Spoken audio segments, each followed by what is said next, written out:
Murray, one small thing. Yeah.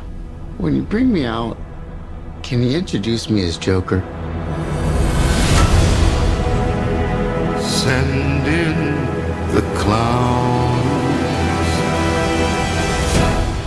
Welcome to This Time with TIFF Edition. This time with Joker. I don't know if it was a witch or not. That's like a witch. It sounded a little like Wizard of Oz. I'll get Yours is also Mike. kind of a witch. That was too. a witch, That too. was a witch too. Yeah, we don't want to. You want to try yours? Okay, that was actually pretty creepy. Wow. Yeah, that Well, was it's Joker, Yeah, right? you would actually murder somebody, wouldn't you? Sorry? You would murder somebody, I feel. for sure, So man. the Joker. So we got to saw the Joker at TIFF. This movie is coming out in October. Yes. And I feel like this movie has really been setting the internet ablaze right now. It has been. So it won the Golden Lion at the Venice Film Festival. It's getting a lot of amazing reviews, and I feel like it's getting a lot of controversial reviews. And Yeah. a lot of controversial opinions, which we'll get into here, but the Joker is played by Joaquin Phoenix this time. The last time we saw this character of the Joker was in Suicide Squad with Jared Leto, which again was a very controversial take. Before that, obviously, we've had heavyweights like Heath Ledger, Jack Nicholson, Mark Hamill doing the iconic animated Joker as well. So this is an interpretation of the Joker that's very grounded. It's very Today's society kind of. today's society, real, very Gritty. disturbing Yeah. and gritty. And we're basically seeing how this character in this movie called Arthur Fleck became the Joker. Mm-hmm. So this movie's taking place, I want to say, in the late 70s, 80s. yes, Time I think period. it's like late Probably, 70s, yeah, early late 80s. yeah. And what's really cool is Todd Phillips, the director of this film. You'll know him from movies like The Hangover, Starsky and Hutch, Old School. He was actually at our screening, and here he introduced the movie, and he said, "Hey guys, hang in there. It's a slow burn, Yeah. but you'll see why." And it very much was a slow burn.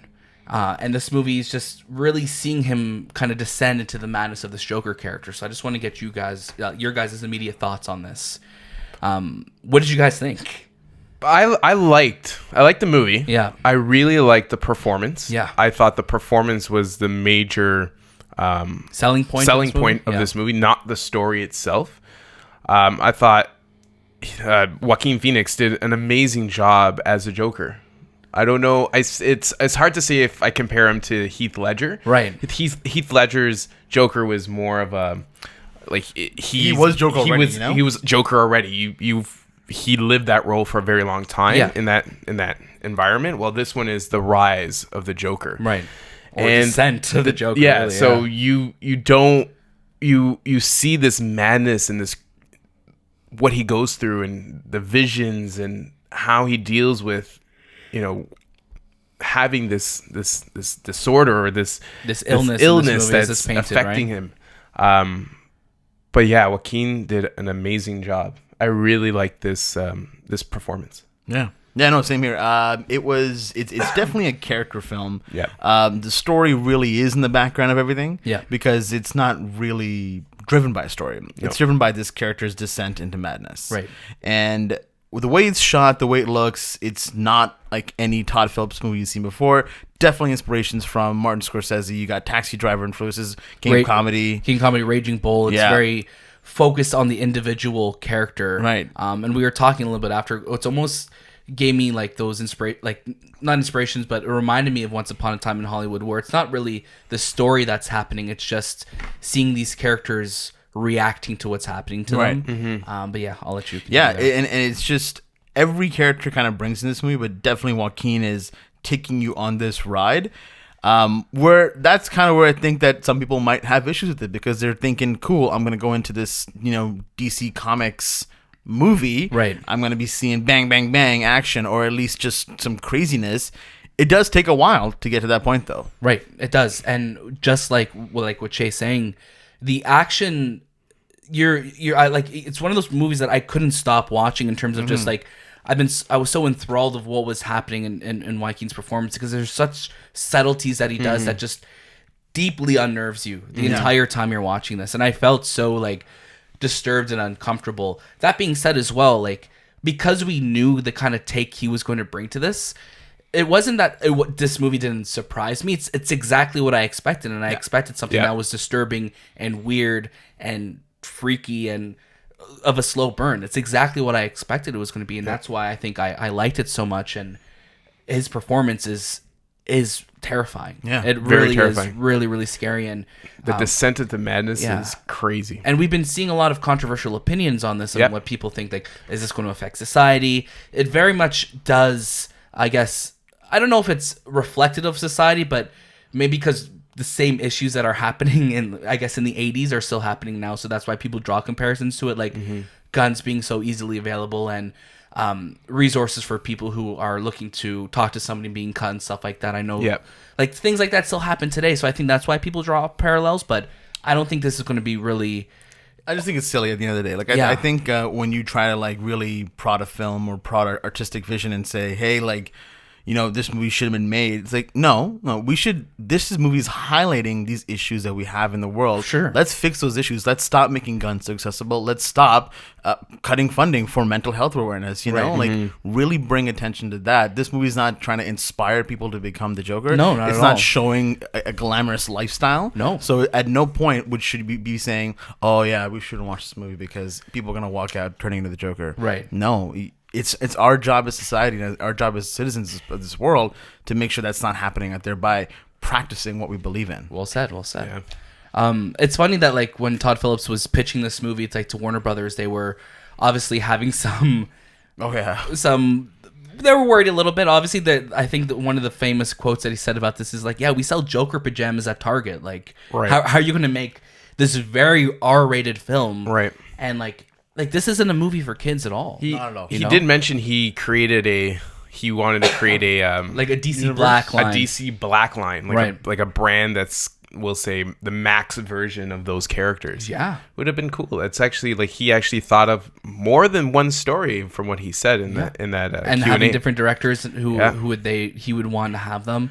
I love that, like, with all, like, I guess the shit that Warner Brothers gets for creating their however they handle the DCEU, the fact that they at least did believe in this to make this, Yeah. because at the end of the day, not to compare to Marvel can never do something like this. No. With Disney being No. the head of that company, you can't go out and make an R-rated movie like this No. and have that in or the even universe. something outside of what you already have in the universe. Right, Yeah. and I love that they, I guess, had the courage to make something like this, and obviously Joaquin gave it his all, and I think come award season, this may be the movie that he's going to get his Definitely. his due Definitely. for. Yeah. So what would you guys give your suggestions for those to watch it, or where would you guys land with that?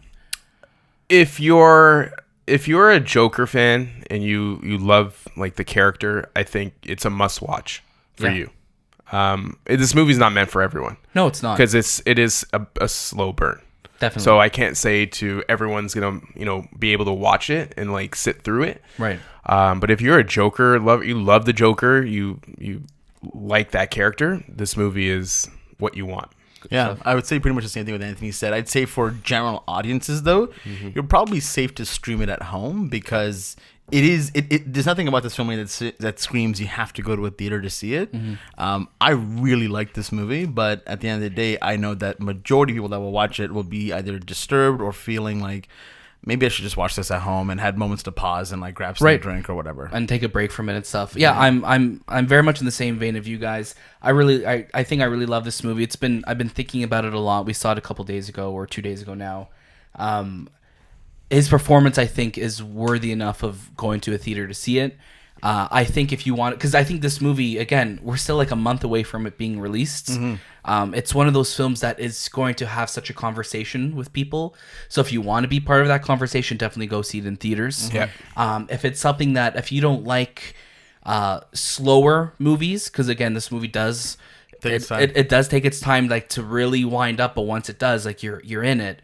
If you'd rather wait for something like that, or if you don't like kind of feeling uncomfortable in the theater, then definitely wait for home. Yeah. But if you just love movies, if you're a fan of Joaquin, if you're a fan of the Joker, or wanted to be part of that conversation, watch it, because it's an experience for sure to watch. And I think, thankfully, when we saw it at TIFF, we had a couple hours between our next movie, because I think at the end we were definitely needing to digest it more. Yeah. But this is definitely going to be a movie that people are talking about, I think, for sure.